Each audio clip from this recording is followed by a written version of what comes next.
The Badgers did more than just beat Purdue. They created belief in this program, both internally and externally.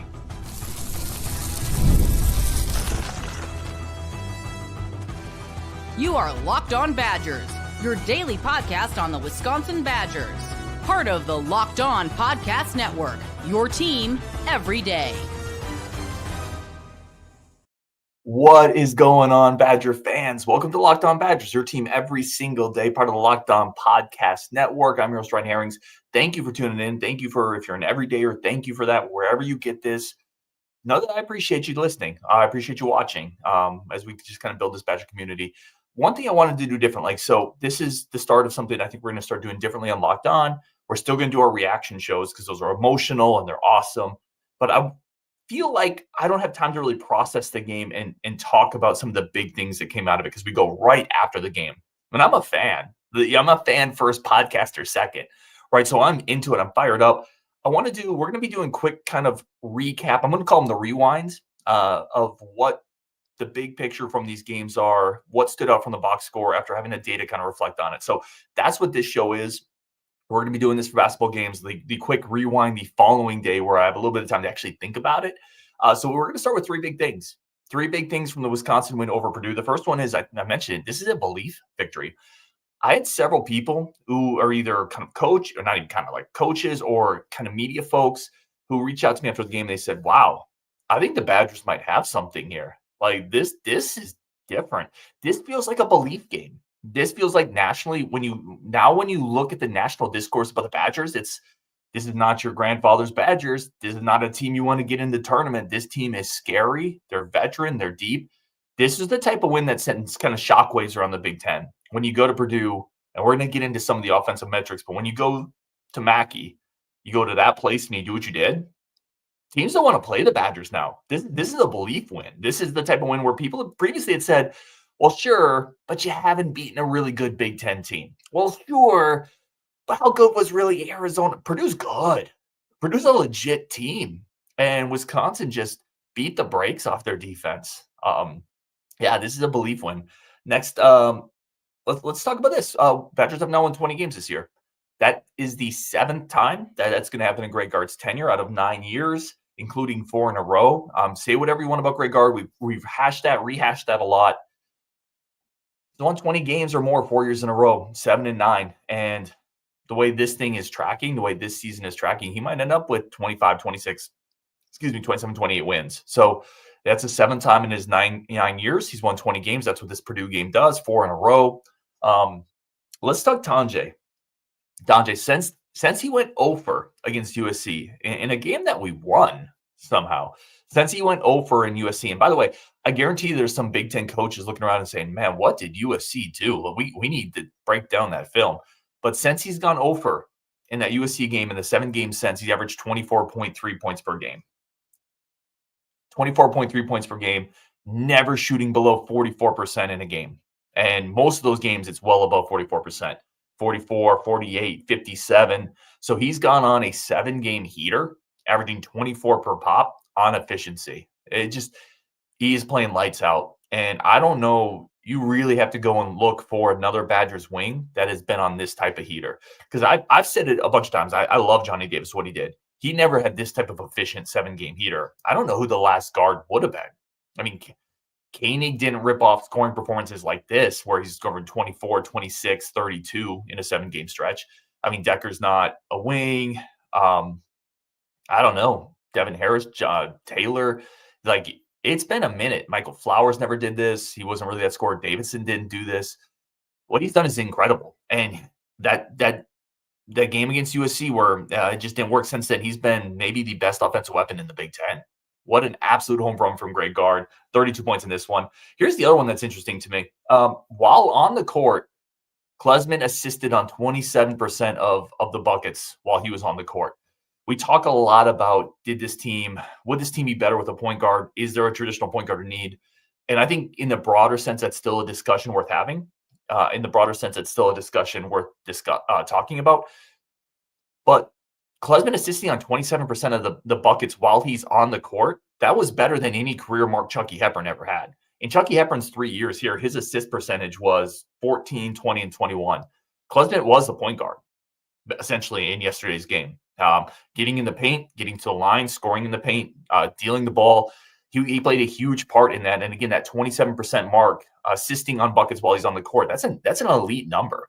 That's a point guard number. So, yeah, maybe I've been wrong. Maybe we didn't need it. I still think this team would be better with that point guard role, but he did it. He did it in that stretch. Gabe Ramos says, fire me up, Ryan. Let's go. Gabe is awesome. Gabe has been about this team. I think he has him as an Elite 8 team, potentially. I don't want to put words in your mouth, but Gabe's an awesome dude. John Charles in the chat. Sonoma's in the chat from Petaluma, California. That sounds nice.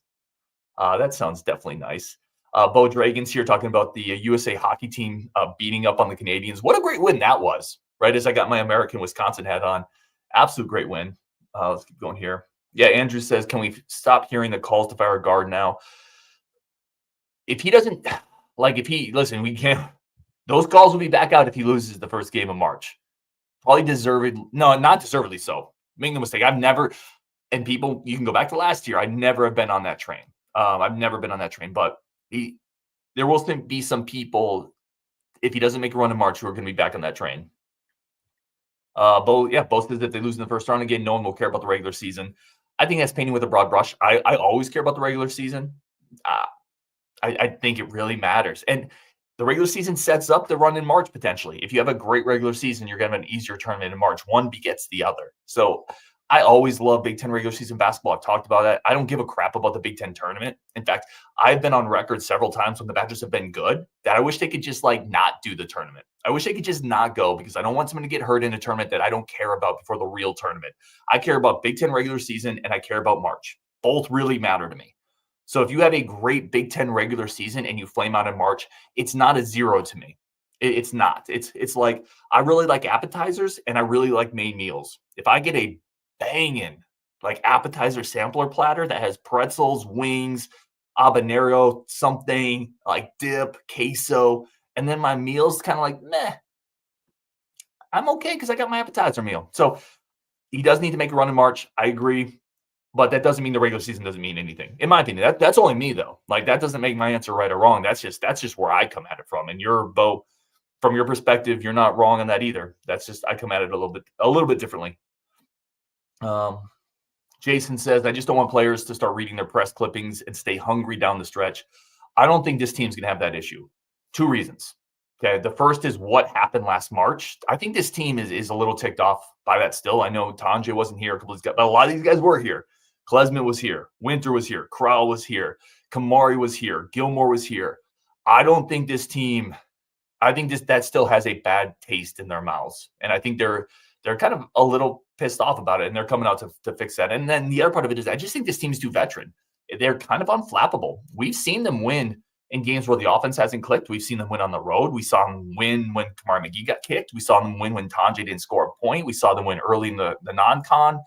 I just think this team's kind of unflappable, and I don't think they're going to let their guard down. I don't think that's in the DNA of this team. Now, they could lose because they end up shooting 20% and get dominated inside. That's still the blueprint to beat this team. If we don't shoot well and we're playing an athletic front court, that might be lights out. But I don't think it's going to be because the team folds. I really don't.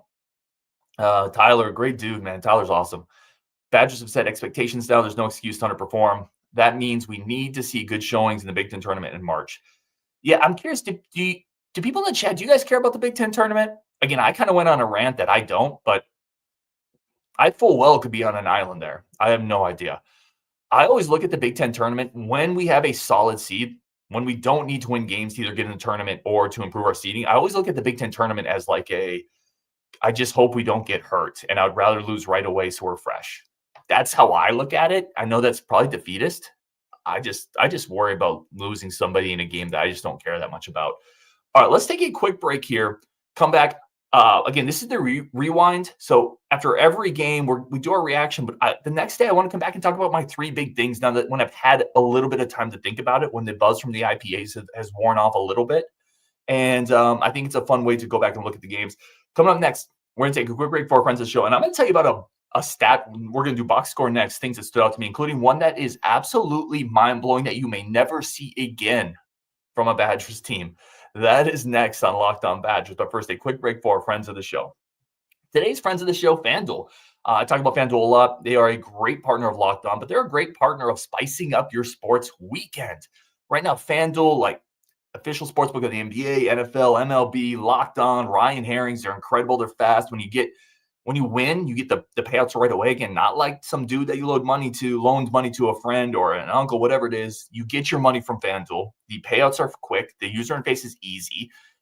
Futures, parlays, teasers, spreads, every type of action you want is there. Why would you go anywhere else? I'm giving you all the answers. Stop exploring all these other rabbit holes when I'm giving you the whole platter right here. You don't need to do anything else. I got you. We got you. FanDuel's the answer. If you want to spice up your sports weekend, it's as simple as that.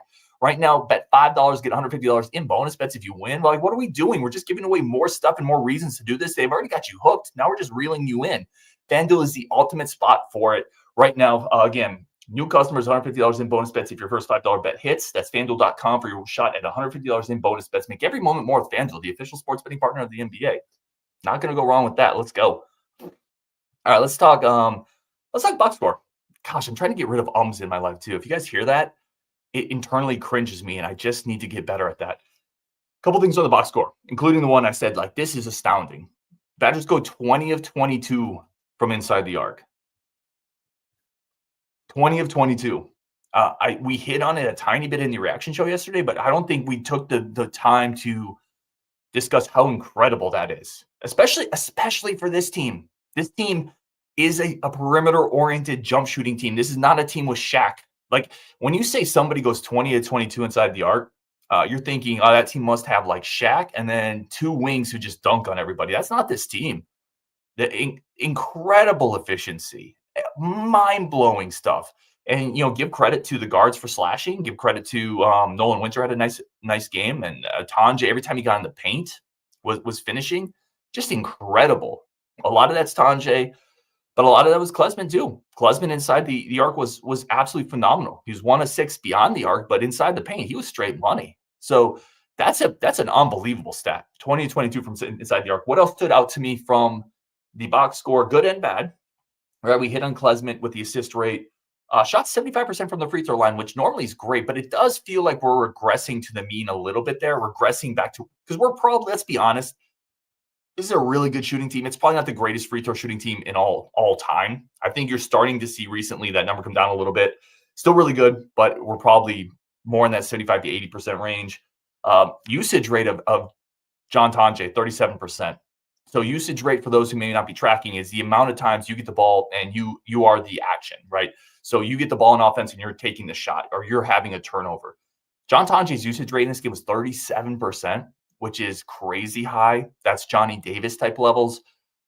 Now, there's two schools of thought here. Hey, that's not sustainable. You don't want John Tonje at 37%. Not with Blackwell, Crowell, Winter, Kamari, Gilmore, not with these other weapons, Klesman, etc. But there's also, like, when a guy's cooking, let him cook. And that's smart basketball. And I'm totally cool with that. Over the course of time, 4 or 5 games, you're not going to want to usage rate in the high 30s. But when a guy's cooking and he's shooting at that percentage and they just can't stop him, yeah, cool. Totally works. And the usage rate, it didn't seem forced. That was the other thing. I was looking at the usage rate. I was like, gosh, that's really high, but nothing felt forced. It didn't feel like he was dribbling down and just taking bad shots. So if you have a high usage rate, but it's efficient shots from your best shot maker, you live with that. It's totally cool. Rebound rate of 4.2% for Steven Crowell. Not good enough, my guy. And I love Steven Crowell. Some great assists in this game. Hit a big open three. I thought he battled defensively. He's got to get a few more boards. He's got to. A lot of what Crowell does is positional, right? He's boxing out. He's battling for space, and that sometimes allows other guys to get the board. But 4.2% for your starting center, it's just not quite good enough. And that number correlates to the amount of rebounds that he got that were from the ones that are available. So of the available rebounds that were there for him, he got 4.2%. In perspective, Nolan Winter's rebound rate was 15%. Tonje was 14.8%. Blackwell was about 12%. You just need a little bit more in the glass from Crowell. Overall, I thought he was fine. You need a little bit more there from him, my guy. Let's talk Janicki. Jack Janicki, 17 minutes. Yeah, takes up from what McGee probably would have gotten. He stepped right in there. 17 minutes, played great, had the 11 points. They don't win the game without him. I don't think I'm just going to say they don't win the game without his corner threes, his spacing, and he was pretty feisty on defense too. Like, you can definitely see the role developing for him in the future. He's going to be like a 6th, 7th man that's going to hit open shots. And maybe I'm underselling him. I shouldn't undersell him. Maybe he develops into more than that, but kind of a Douye type player. Space the floor, provide some versatility, can guard to some degree 2s, 3s, and 4s, can be a little switchable, plays hard, feisty on defense. Those are winning players. And you saw it in one of the biggest games of the year in a road environment at Mackey. For him to go out and do what he did, he's got winning DNA. Winning's a skill. That's something we talk about with his team. He's got that. And the last thing I'll hit with, 18 assists, 2 turnovers, or 3 turnovers, sorry. 18 assists, 3 turnovers on the road. Please. Absolutely incredible. And that was my From the Box score. So that's kind of what these shows are going to be. My big things, what stood out from the box score, kind of a recap the day after, and then we'll just finish it off with comments. Let's pick some of these comments out. And again, I'll always appreciate all of y'all for tuning in. Like, this is the best community ever. And you guys are the reason why. Badger Ron says, Gard and his staff have now opened the recruiting in Wisconsin. This is a great comment because I can tell you from talking to recruits, from talking to people who cover, one of the biggest criticisms, one of the biggest hurdles that Greg Gard and the Badgers have had to overcome has been the style of play. It's been, I really like Greg Gard. They're honest. It's a family thing, but I want to get up and down. I want to play more modern basketball. What they have done has also shifted recruiting. It's shifted the perception of Wisconsin basketball. Now, they have to sustain it. You can't do it 1 year and then suddenly you're going to get 4 and 5 stars. It is going to be easier to sell this style of basketball. I can tell you that for a fact. Some guys, even guys we've landed, have told me or I've heard about how they were a little reticent to play in this style. Okay, this is appealing. And if you can win doing this, then you can get better recruits. And then it's kind of like one of those chicken and egg things. Like, do you need to win to get the better recruits, or do you need to get the better recruits to win? Well, now they're winning, and it should allow them to up their level of recruiting a little bit. Bo Dragon said, yeah, Janicki buried them. Heck yeah, he did. Coach Mack's a good dude too. Gill was filthy yesterday. 2 blocks. Yeah, like he's just every game. He has something that makes you feel like I love him even more. Like he's such a good story. I asked somebody the other day, what's the best story from the Badgers this year? I think it was Grace when she was on the show. Is it McGee? Is it Gilmore? Is it Gard? Is it Tonje? And the truth is, there's a lot of great stories, but Gilmore's been absolutely fun to watch this year. Pedro, awesome game. Double X, Tonje is unreal. A+++ by Gard. Couldn't have done better in the portal with that spot. Yeah, that's maybe the best portal pickup of the offseason. I mean, it's top 3 or top 4. There's a couple other ones even in the Big Ten that come to mind, but yeah, he's incredible. And you got to give Gard credit for that. You got to give Tonje credit for it as well. He's the guy that's making those plays. But what a great find! What an incredible find by Greg Gard. Let's see what else. G6 says, no shot we lose in the first round this year, man. I hope so. Coach Max says, I have a standing reservation on the Fire Guard train. Just haven't committed to jumping on yet. He does need to do better. Coach Mack is still a skeptic here, which is totally cool. Again, there's room for every single perspective on here. Andrew says adding Kirk Penny to the coaching staff has turned out to be a great move. Yeah. Again, give credit to Greg Gard for that too. And Greg Gard had some criticism. If you remember, and I talked about it too, I think you have to be careful about adding too much familiarity to your staff. Steedsma, Penny, you go down the list of guys, they're all kind of Wisconsin guys. And that could go one of 2 ways, but it's gone the right way. It's absolutely gone the right way. I still feel like he's probably a little burned by what happened with Alonzo Tucker, so he's been a little more careful in his hirings. I think that's still there. I think there's after effects of that. But Penny has been a home run addition, and this offense doesn't look like it does without him. And you got to give him credit for changing it, but you got to give Greg Gard a ton of credit for being adaptable and flexible and being willing to adjust, because a lot of coaches have too much ego to do that. So, yeah, great point. Ryan, yes, much needed after a rough football season. Yes, this is a great chaser coming after football, right? Like, that football season was tough to stomach, man. And this is a much needed chaser. Let's get a couple more comments here. Herb, who's a great dude too, says the team is so good under 5 seconds left in the shot clock. Last year they were atrocious. No one panics. They move the ball 100%. And how long did we talk about those end of shot clock situations? And this goes back beyond last year's team. This goes back to Jordan Taylor, and this goes back to Hepburn, and it goes back to all these guys just kind of dribbling at the end and taking a bad shot or a tough contested three. We're much better this year. Now, some of just being better is having better players and more options, right? You're automatically going to look better in the shot clock if you got 5 guys that can shoot the ball. But this is also the new offense, and it's adjustment that Greg Gard has made. Tyler says, can't get bounced early in the Big Ten tournament, make it to the semifinals, and I'm good. Sonoma Mark says, I don't care about the Big Ten tournament either. I agree. Yeah, Herb says, no, it hurts us with fatigue. Herb also says, I only care if we won the Big Ten regular season. Then you got to go for the double dip. That's fair. Like, if you win the Big Ten regular season title, then you get the tournament title. And listen, UConn used their conference title to springboard into a March run and won the title. That was back when I'm trying to think of the point guard's name, ended up playing in the NBA. I'm blanking. Kemba? Was that the Kemba run where they swept through their conference tournament and then used that momentum to win NCAA regular or NCAA tournament? Maybe. I just feel like it wears a team out, man. The Big Ten is rough. It's physical. I don't want Tonje getting banged around a bunch and then go to March banged up. I get so nervous about that stuff. G6 says Big Ten tournament means next to nothing. Let's see. What else we got here? A bunch of comments here. I'm not going to be able to get to all of them, but really do appreciate it as always. Jesse in the chat says Janicki came in and took his opportunities, didn't disappoint, hostile environment. I think that's big. He's so confident. And that confidence comes from obviously partially who he is. You got to give players credit. But it also comes from the culture that this team has built, that Greg Gard has instilled, the offense that they're running. This is an offense where you're encouraged to shoot the ball. That sounds simple. A lot of offenses aren't like that. A lot of offenses and coaches get players to second guess themselves. That's not this offense. That's not this coaching staff right now. And they have to get a lion's share of the credit for that. Let's see. Ryan, great name, man, by the way.